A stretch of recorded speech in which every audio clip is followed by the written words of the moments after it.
Jamani, nadhani tunaweza tukaendelea na kikao.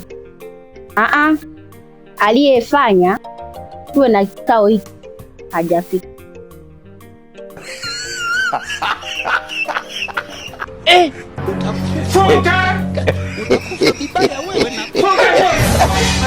Vipi, mbona mmeshangaa? Mimi nadhani kikao tayari imemaliza.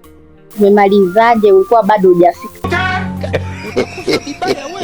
Ongeeni sasa kilichowaleta. Ajenda yetu ni moja. Ukiingia chooni masaa hayo mawili, kutoka ni mbili.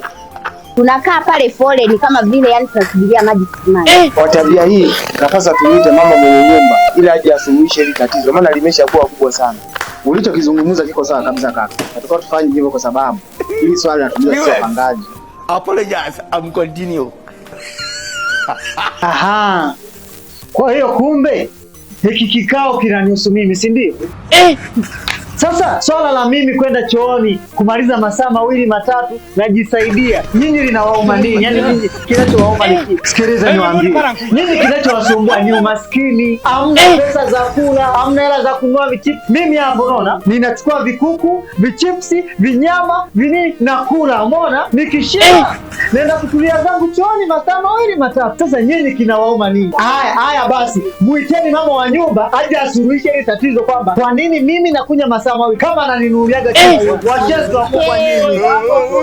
Nyewe washamba, acheni. Na mkela.